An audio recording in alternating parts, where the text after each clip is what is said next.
Salut, on est reparti, épisode 4, 5, 6, on ne sait plus. C'est pas grave. On va monter ensemble porte-fusée, chape avant, porte-fusée arrière, éléments de suspension, tourelle, tout ça dans cet épisode. J'ai déjà monté un côté, puisque c'est pas la peine que je vous montre les deux côtés, puisque la gauche et la droite ça sera la même, juste l'image miroir, là aussi c'est pareil. Alors c'est très très simple, tu prends ta chape, tu mets tes deux cales à l'intérieur, que ne trompe pas de sens, c'est de ce sens. Côté véhicule c'est là, côté roue c'est là. Il y a une gauche et une droite, tu ne te trompes pas, à cause de l'angle.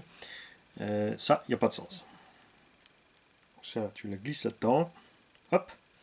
En dessous, c'est du 3 par 10.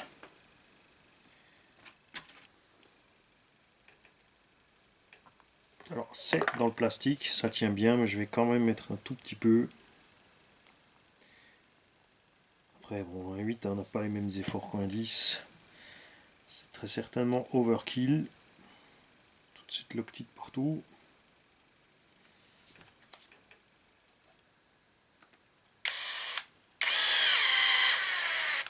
Voilà, tu serres, tu check que tout fonctionne. Et en haut, c'est très malin, regarde. C'est la rotule de train supérieur qui prend le tout. Alors tu serres pas trop évidemment, comme c'est en plastique, sinon tu vas arracher le filetage en dessous. Et là, j'ai pas mis le roulement dedans. La question est maintenant, ça tombe bien, hein, est-ce que le roulement va rentrer? On est obligé de le mettre par là, donc c'est pas très grave. N'oublie pas, si tu presses sur un roulement, pour le rentrer, tu restes sur, enfin pour le sortir, hein, si possible, toujours sur la bague extérieure de roulement. Ça, tu fais aucun effort sur, justement, tu presses pas sur les billes. Tu plantes le cardan. Et lui, regarde, lui passe pas.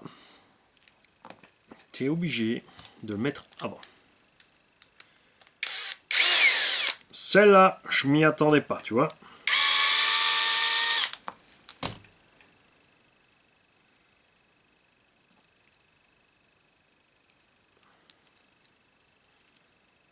Donc tu le passes d'abord. Ensuite, la chape.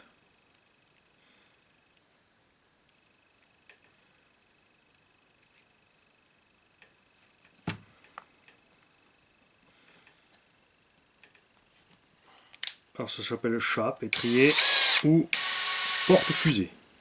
Ça fait déjà 3 noms, tu vois, rien qu'en français. Hein, je laisse deviner dans les autres langues. Je sais pas si c'est mieux, mais il y a certainement aussi plein de termes.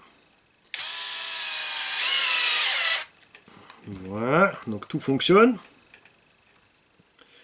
Axe d'hexagone, hexagone. Devant sans le moindre élargisseur, derrière t'en as un. BTR, tout petit, 3 par 4. Et moi, je suis un peu zinzin sur ça. Comme ça, des fois, j'ai des tocs. Il y a 2 trous, donc je mets 2 BTR. Ça, en plus, c'est équilibré sa rotation.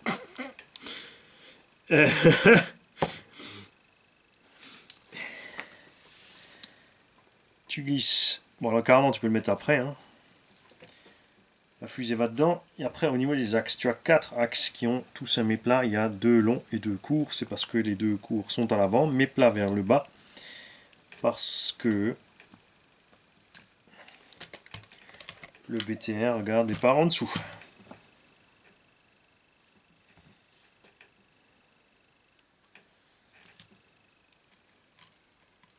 Là aussi, il ne sert à rien de serrer comme un bourrin.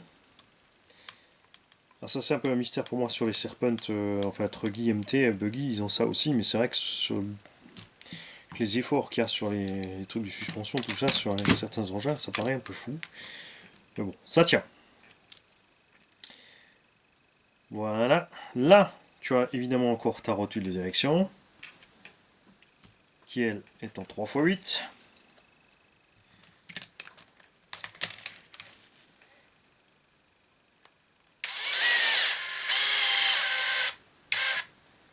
Alors il n'y a pas vraiment proprement dit de serrage en plastique, mais tu vois, il faut quand même la passer avec le tournevis ou la visseuse, et pas libre.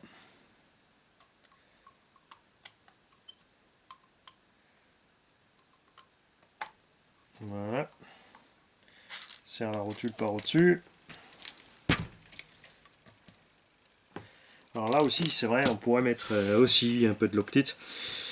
Parce que le plastique, sur les chocs ou sur le travail, il pourrait peut-être s'écraser un petit peu, travailler. Du coup, ça risque de le libérer. Après, bon, ça va, puisque la vis est au moins serrée dedans.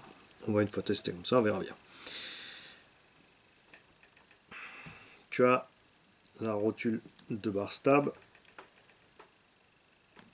Allez, ma petite. Voilà. Bon, là aussi, tu peux mettre deux vis, hein, mais là ça va. C'est pas une pièce en rotation mouvement. Évidemment, tu règles les deux côtés. Il faut que tu aies la même distance de gauche à droite pour avoir le même effet. Après, ça se joue pas non plus au quart de poil de mollet de fourmi, c'est pas la question. Barre stab vissée devant avec deux vis 3x6. Là, il faut serrer les vis de façon à ce que cette barre reste libre. Alors, elle ne doit plus bouger, elle ne doit plus hors de jeu, comme ça. Tu vois, là, j'en ai encore un tout petit peu. On pourrait même encore resserrer un tout petit peu celle-là.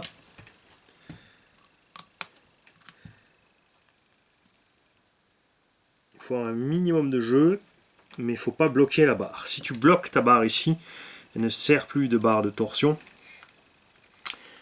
Torsion parce qu'elle amène par torsion la force de l'autre côté. Regarde, tu vois, la suspension remonte. Si tu la bloques ici, barre anti-roulis, pardon, je veux dire justement, si tu la serres, elle devient une barre de torsion. C'est-à-dire qu'elle va plus bouger ici, par contre, elle va servir de ressort. C'est-à-dire que la suspension devra lutter contre pour la ramener et elle va aider à redescendre la suspette. Alors que quand elle est en barre anti-roulis, justement parce qu'elle peut bouger d'un côté à l'autre, elle peut te faire ça. Si tu la serres à fond ici, tiens, allez, bon, vous savez quoi, on va le faire. Regarde. Et vas-y que je te serre ça. Regarde maintenant. Si tu serres ta barre à fond, regarde. Tu as vu? Tu n'as plus d'effet de barre stable. Ça devient une barre de torsion.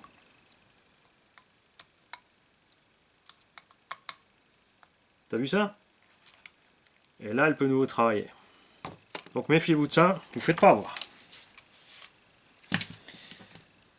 Pialette de direction, là c'est sympa, ça c'est que tout est prémonté, par contre ça j'aime bien. Moi je vais mettre toutes mes barres dans le même sens. Chacun fait ce qu'il veut à ce niveau-là. Il y en a qui préfèrent avoir les barres de gauche vers la gauche, les droites vers la droite. Moi j'aime bien les avoir toutes dans le même sens.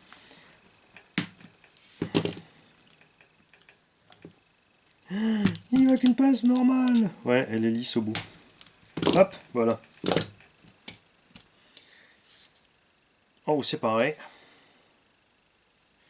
On va les mettre toutes dans le même sens. C'est parti beau kiki. Ce qui est marrant c'est qu'elles sont toutes préparées.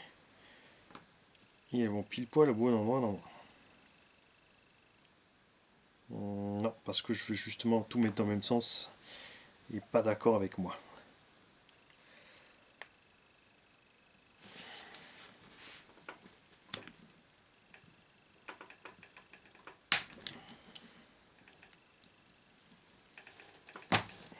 Voilà. Petit colle dans la morteau.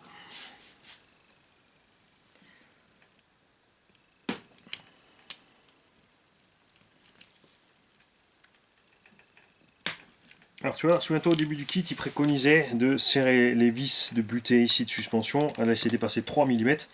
Et ben ça colle avec le reste des phases de montage.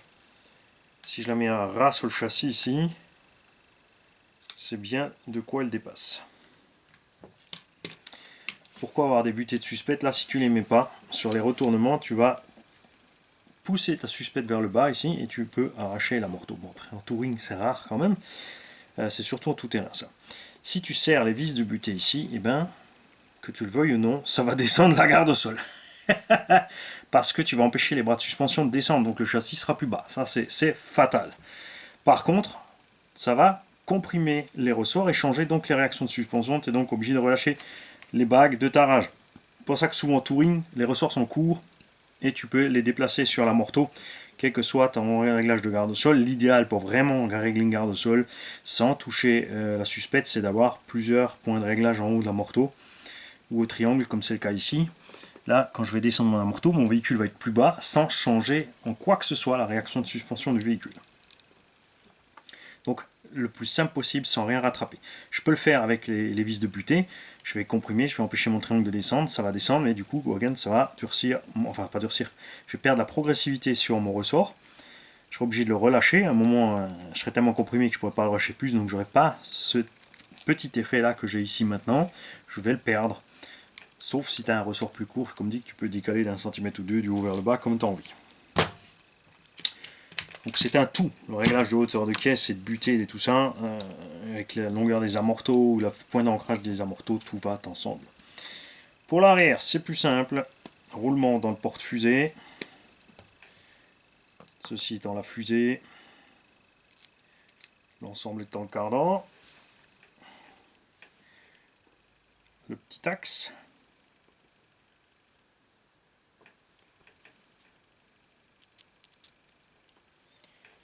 pareil, BTR, alors là aussi, peut-être prudent de mettre l'octite, mais ici j'aime pas. J'aime pas ce niveau-là parce que après ça peut être chiant de les sortir. D'un autre côté, comme tu vois ici, on a l'axe posé au fond et l'hexa dessus. Ça bute là derrière contre le roulement. Quand on va serrer la roue, l'hexagone, lui, il pousse sur l'axe.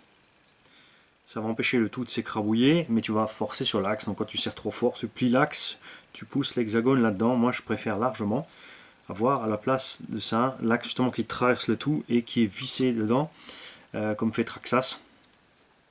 Tout en un, on a aussi pas de possibilité d'arrachement de l'ensemble. Voilà, ça ne devrait pas arriver non plus avec la vis. Surtout pas une petite échelle comme ça. Ensuite, ton porte-fusée à l'arrière, tu vas pas juste le passer dedans. Il te faut une cale encore de réglage de l'anthrax. Parce que tu as le choix. Je prenne la même de l'autre côté, bouge pas. Tu peux changer l'anthrax du véhicule de plus ou moins 5 mm. On va se mettre au plus court parce que la carrosserie que j'ai pour mettre dessus devrait a priori a fortiori être au plus court. Enfin, c'était le cas sur l'autre, donc on verra ça à ce moment-là, ici aussi.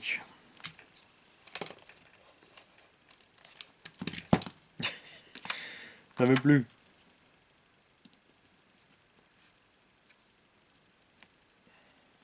Après, nous, on loisir, on fait ce qu'on veut avec les anthrax et les carreaux. Évidemment, en compète sont liés avec tel type de carreau ou de type de compète. Si c'est touring ci, touring ça, il faut telle longueur, tel carreau. Enfin, tout ce qu'ils aiment bien. Hein. Tout ce qu'ils aiment bien pour compliquer la vie à tout le monde.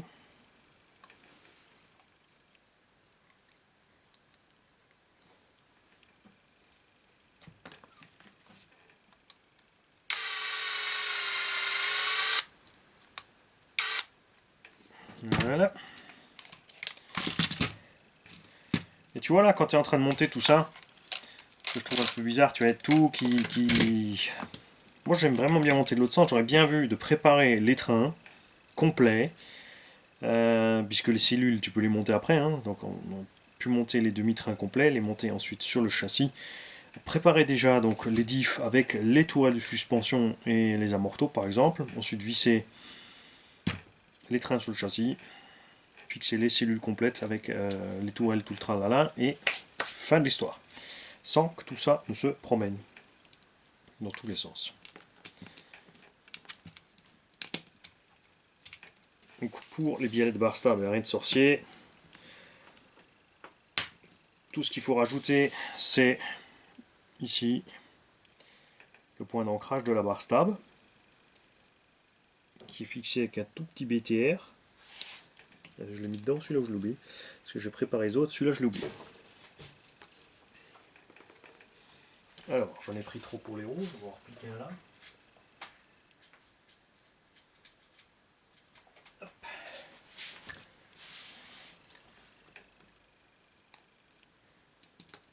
Ah bah oui, il est posé à côté, c'est le kiki, il est tombé. J'avais à peine posé dedans, voilà. C'est pas grave, on va le laisser là. On va déjà mettre l'autre aussi. Hop. Donc, tout dans le même sens.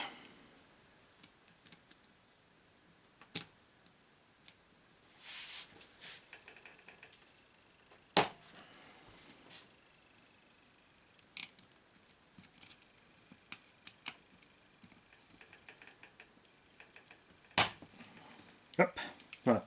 Ce que vous avez raté, c'est fixation des petits carrés là, pour le bac à batterie, il n'y a rien de compliqué. Hein. C'est des petits hexagones en plastique avec une vis sous le dessous, 3 par 8. Tu fais gaffe, comme ces hexagones, tu laisses un côté plat vers la batterie. Évidemment pas un côté pointu. Comme ça, tout pose bien. Il y a plusieurs points d'ancrage pour une raison très simple. Tu peux utiliser des shorties. Avec une petite shorty, tu seras juste à l'avant ou juste à l'arrière. Tu peux déplacer ta charge. Moi, j'ai mis pour une batterie standard, puisque je vais rouler avec une de S5000 standard, une longue. Je n'ai pas exprès acheté des shorties pour faire les essais des mini-machines. Je rappelle que si sur la chaîne il y a des petits indices touring, c'est uniquement à cause du SAM 68 et du club Sungo Mini Z. Sans eux, il n'y aurait pas ça ici. On passe le bonjour bien sûr au passage à 100% DTM, la chaîne 100% DTM, son nom est clair. Et à Steph Blotz, la loutre, qui a donc une boutique en ligne, allez voir sur Facebook. Si je pense, je vous laisserai le lien, on compte sur 100% DTM pour mettre le lien, ou la loutre lui-même, s'il te plaît, mettez le lien, hein, quand même. On va bosser un petit peu mon kiki. Deux gens qui roulent en compète, qui savent un peu ce qu'ils font, contrairement à moi ici. J'ai donc déjà aussi monté évidemment ma tourelle de suspension avant, il n'y a rien de sorcier, deux vis 3 par 8 pour monter les rotules, pour mettre les tirants supérieurs de suspension, 2 M, ça c'était du 10 ou du 8, pour, avec deux cales ici pour que l'amorto évidemment soit à la bonne distance par rapport à la tourelle, pour fixer les amortos. Moi je les ai couchés au max pour l'instant. Et en faire la même chose à l'arrière. Et là aussi j'ai mis les points d'ancrage le plus bas, donc pour avoir le moins de roulis possible, puisque la piste du SAM 68 est vraiment bien plate, donc j'ai pas besoin de remonter un peu le champ de roulis. Tu le fais sur les pistes qui ont une faible accroche. Ça glisse, tu as tendance plutôt à monter. Tu as besoin d'un peu de roulis, mais là on va le faire sans. La tourelle évidemment pas de sens, il n'y a pas de vis fraisée dedans, donc tu choisis un sens au départ que tu vas garder pour tout le reste évidemment après. Les éléments vissés dessus. Ça, c'est normal. Sinon, ça va pas bien aller. Alors, les rotules sont fixées devant et les amortos derrière. Tu prends la petite cale plastique, c'est la plus grande, tu peux pas te tromper. Une vis 3 par 12 c'était, où est-ce qu'elles sont? Je vais vérifier. Je dis une bêtise, c'était 3 par 10. Sinon tu vas nous être trop long et ça va gêner. Là aussi on va coucher au max l'amorto. C'est bien, déjà on arrive au bout des rotules, on épile. C'est bon signe.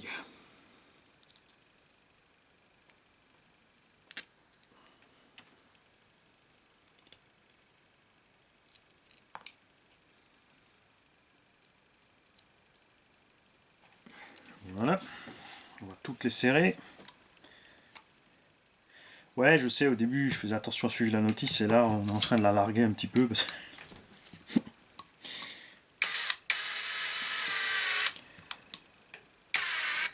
Et là, fatal, regarde.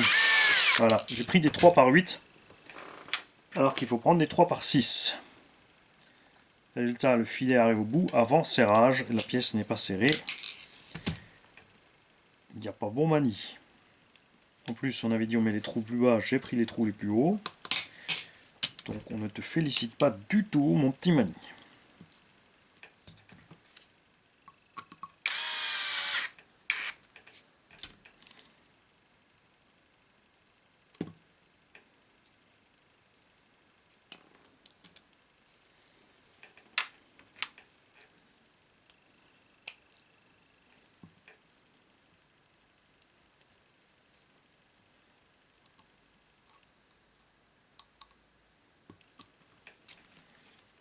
Allez, il faut que ça s'active.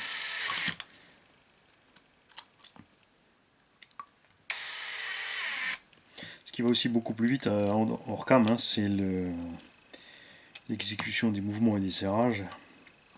On enchaîne hein, comme à l'usine.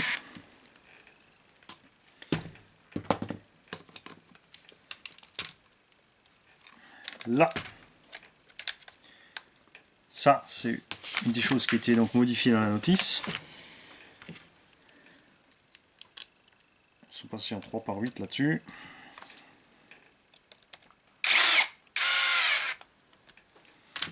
En fait, gaffe avec cette petite visseuse brushless, t'as vu, dès que tu appuies un peu trop fort, elle part comme une roquette.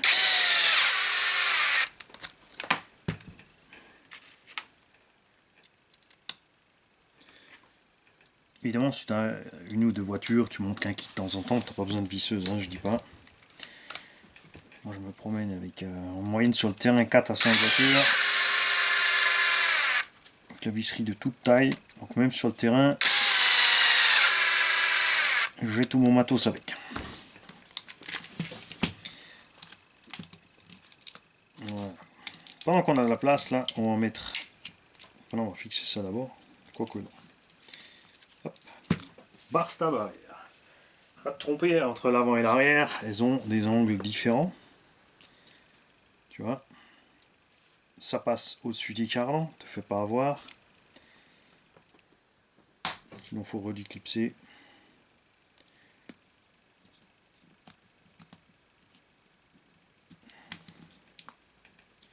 Donc un moyen simple d'avoir les réglages fixes que tu veux, c'est de bien mesurer très précisément toutes les biellettes. Je ne sais pas si dans la notice c'est prévu, s'il y a un tableau pour noter, sinon tu te le fais toi-même. Non, il n'y a pas. Donc tu mesures toutes tes biellettes pour avoir les angles que tu veux, tu te notes évidemment les angles que ça donne. Alors il te faut pour ça, c'est clair, le banc de réglage adéquat, ou la règle adéquate, ou le système, tu peux le faire toi-même, hein, faut être un peu débrouillard, de réglage, et tu te notes précisément la taille des biellettes qui correspond à quel réglage. Parce que normalement le véhicule est bien évidemment symétrique, donc ça devrait coller. Comme ça, quand tu es en déplacement sur le terrain ou n'importe, tu n'as pas besoin de travailler ton banc. Une fois que tu connais ta machine, tu peux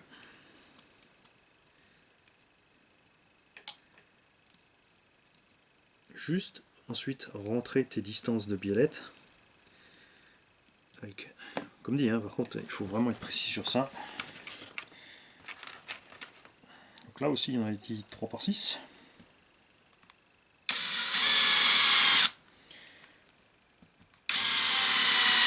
Ah, c'est pareil ici, hein. Si tu veux être sûr que la barre soit bien libre, le plus simple c'est de le faire sans les biellettes, sans rien. Bien voir si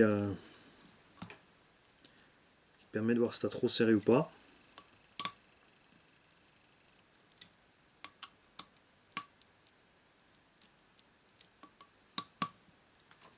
Si elle a trop de jeu, tu perds l'effet de barre stab en fait. Comme c'est le cas par exemple sur le Kraton vitesse, la façon dont il a été livré, les barres se promenaient de 5 mm, donc on avait quasiment aucun effet droite-gauche. Voilà. Amortoir arrière. Hop.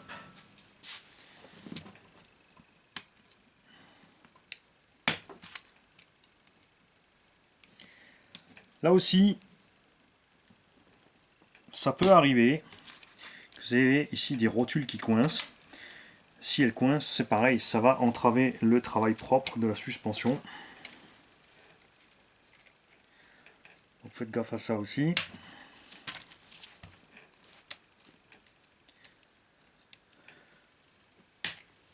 Voilà. Et là aussi, le coup des vis de butée, pareil qu'à l'avant. Ils avaient bien donné les bonnes distances.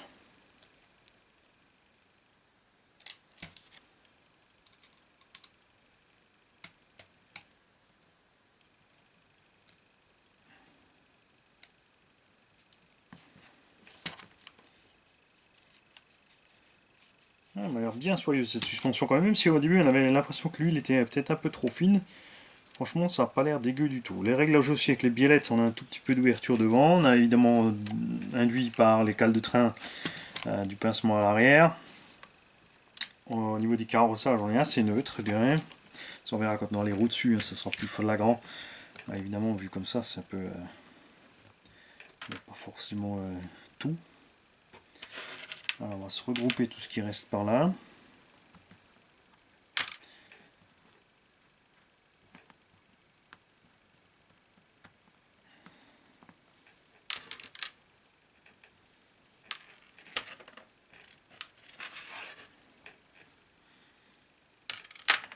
Voilà. Alors, on va revenir un tout petit peu en arrière sur la notice, voir si j'ai rien oublié. Donc on était sur la direction, on a monté les portes-fusées, fusées chape, etc. On a bien mis les axes. On n'a pas encore mis les plots de carreaux. Ça, on peut les mettre après, c'est pas un problème.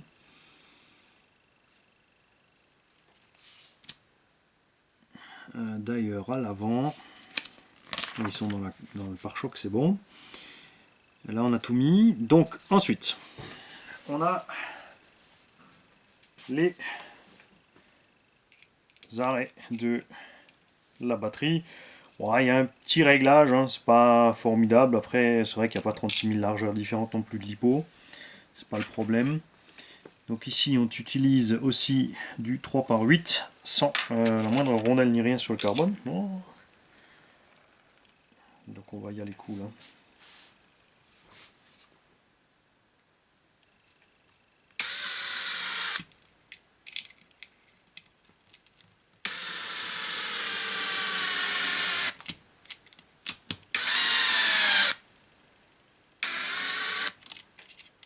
Et là, tu vois, regardez. C'est ce qu'ils avaient modifié sur la notice que je voulais vous montrer. La notice, ils ont modifié 3x6 parce qu'au départ, ils avaient noté 3x8 pour les vis du dessous. Et je vous avais dit que c'est certainement parce que justement ça irait toucher et que la pièce ne serait pas serrée, et c'est exactement ce qui se passe.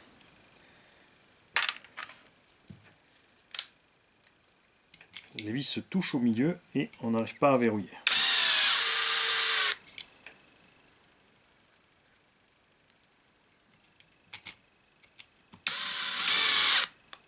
Tu vois ?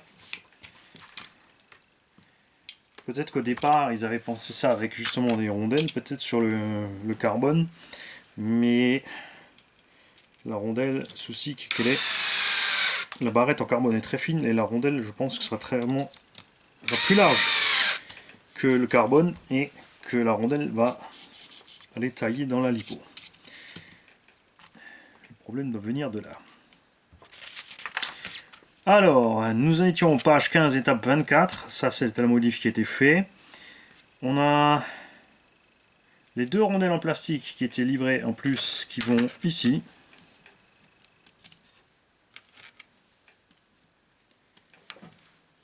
Parce que les hexagones sont tellement fins qu'ils sont moins loin que le filet. Mais bon, après, il y a l'épaisseur de la jambe, donc de toute façon, ça ira jamais jusque-là.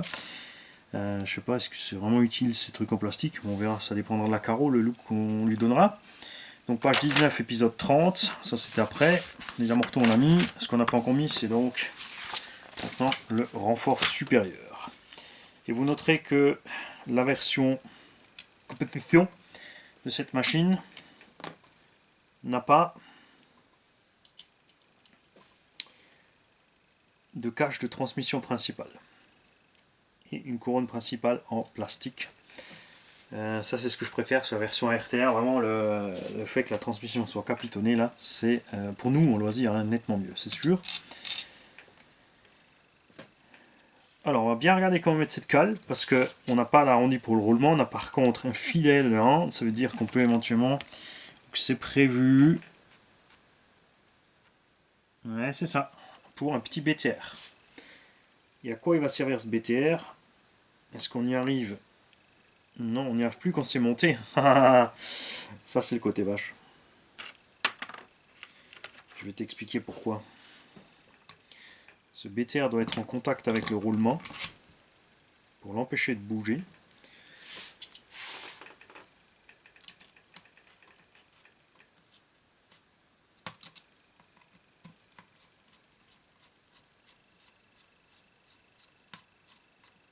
Si tu le serres pas assez, ton roulement va avoir du jeu, de haut en bas.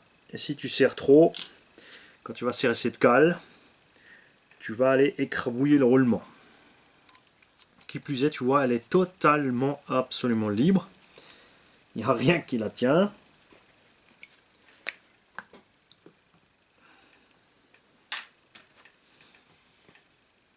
Donc là, il est impératif d'y coller de la loctite.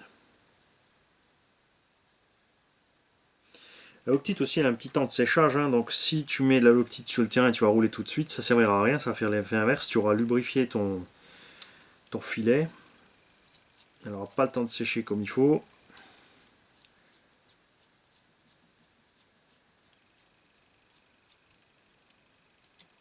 Et ça va pas aller. Donc là, si tu veux le faire soigneusement, tu peux te mettre... Il faut serrer les deux vis à côté, gauche à droite et mettre le pion dedans. Moi je vais le faire à la main. Je tiens le pion, je serre, et quand ça va me lever le pion, c'est que je serai juste en contact. Enfin, dès qu'il va bouger, il faut redescendre un peu évidemment. Sinon, par la pression dont je vous ai parlé tout à l'heure. Sinon, ça va te coincer le truc. Ils ont fait les deux perforations là qui correspondent à ces trous là, mais là la cellule est fixée. Ils n'ont pas prévu de mettre de cale en dessous pour aller là.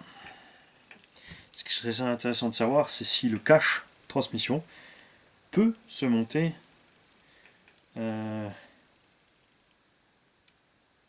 à l'avant aussi, tiens, à l'avant ils ont fait pareil. Il n'y a aucun moment ils nous parlent de cale. Ils mettent juste vraiment que les deux vis là. Et on utilise ceci du 3/8.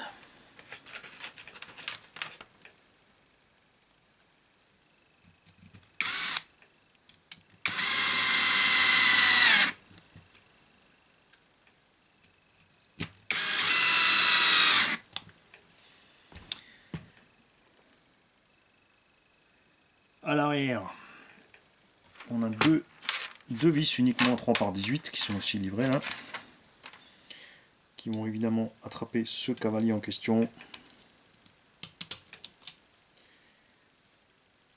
Et le support moteur en dessous.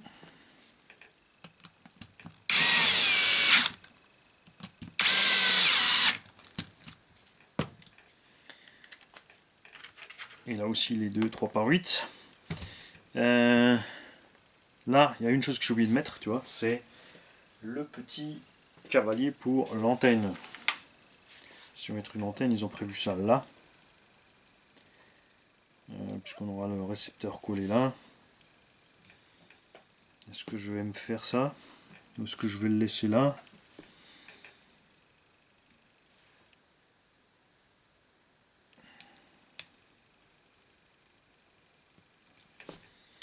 Qu'est-ce qu'on fait? On le met ou pas?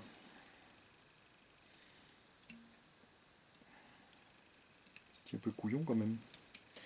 De mettre si près de la direction. Bon, je verrai selon le récepteur que je mets, genre une antenne courte de toute façon.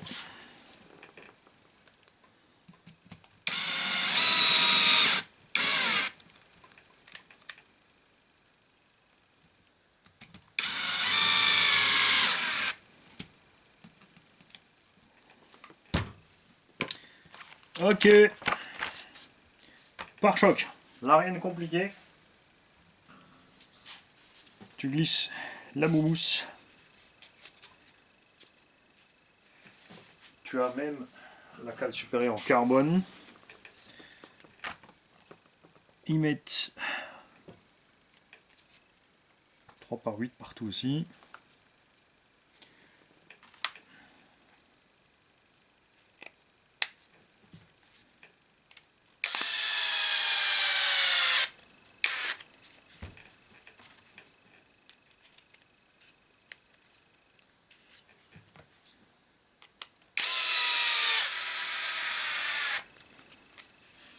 Là, évidemment, on a les plots de carreaux, on les mettra après.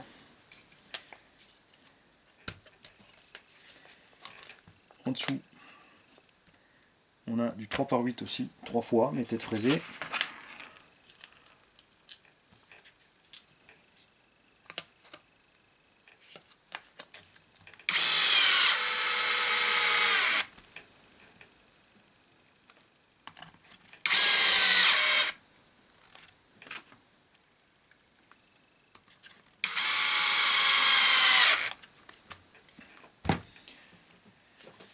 Ce dont je suis pas fan spécialement, c'est l'ouverture ici sous le moteur. Ça abîme très vite le moteur, en fait, il prend les petits déchets, les petits graviers, etc. Pas en salle évidemment. Bon, après de temps en temps il y a quand même un vibreur s'il a en dessous. Ils font ça vraiment pour descendre un maximum le centre de gravité. C'est pour ça que la couronne aussi a une empreinte en dessous. Tout comme pour les 1.8, c'est ouvert pour si quelque chose passe dedans que ça puisse ressortir. Donc s'il n'y a pas de cache transmission, faut que ça, enfin, soit tu as un cache transmission au-dessus bien fermé et c'est fermé en dessous, soit il faut que ça soit ouvert de part en part pour que tout puisse traverser, c'est clair. Et là on y est, tout ce qui reste à faire c'est de coller maintenant l'électronique, choix de pneumatique et tout ça. La batterie, tiens, il y a autre chose que je voulais voir pour le système de fixation. C'est un peu rigolo. Ils ont utilisé un système comme pour les sangles de câbles de bureau. C'est quand même assez délirant.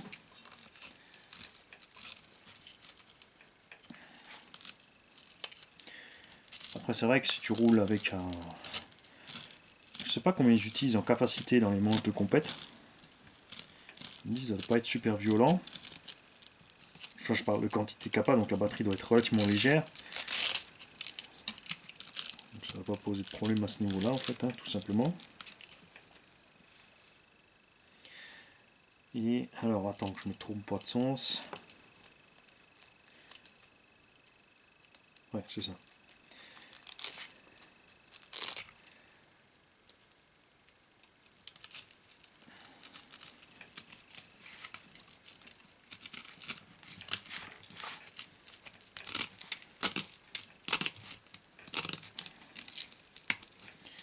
Et après aussi, hein, c'est des pistes, donc après c'est pas les mêmes chocs non plus, même si tu te loupes.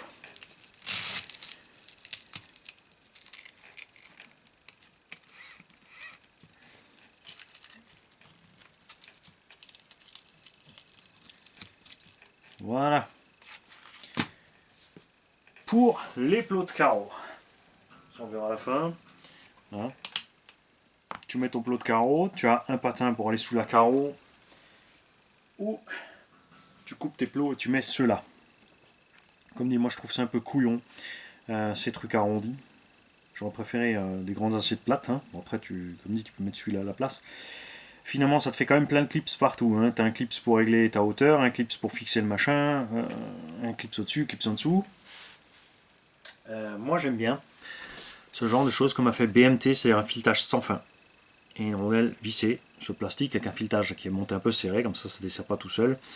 Et pareil, tu peux une deuxième rondelle pour le verrouillage, comme ça, il n'y a pas de clips. C'est plus long à démonter la rondelle. Après, tu peux toujours aussi mettre le clip si tu veux. Tu peux juste mettre la rondelle en bas et clips en haut. Mais franchement, je préfère. C'est vrai que deux rondelles, ça tient bien la carreau. Tu as une bonne surface d'appui pour changer la batterie. De toute façon, tu peux lever le côté de la carreau, c'est pas un problème. Le Lexan, c'est assez flexible pour ça. Et en motorisation, je ne sais pas quoi mettre. J'hésite. J'ai une solution un peu soft. J'ai une solution débile. Mais non, on va mettre. Je pense qu'on va partir sur le. On va le faire ensemble. Sur le 6000 Kiwi Ring. Ça me plaisait bien, niveau perf. Si je retrouve où je l'ai mis. Je ne sais plus. Donc on fera ensemble ça sur un prochain épisode ou sur l'épisode tout simplement véhicule fini. Donc vous avez vu, c'est pas grand chose. Hein, ça va vraiment facile. Il n'y a rien à ajouter. Ouais, pour ma part, comme dit, il y aurait 2-3 petites modifs de notice aurait été pas mal pour simplifier la chose. Les trous là en plus, c'est pour pouvoir démonter plus rapidement, je pense, les diffs. Regarde, on peut passer à travers, desserrer les deux vis du dessous, desserrer ces deux vis là, déclipser deux rotules d'amorto et lever le tout pour accéder à la transmission principale, enfin au diff. Ouais, donc c'est pas mal. Voilà, je vais aller coller mon moulin.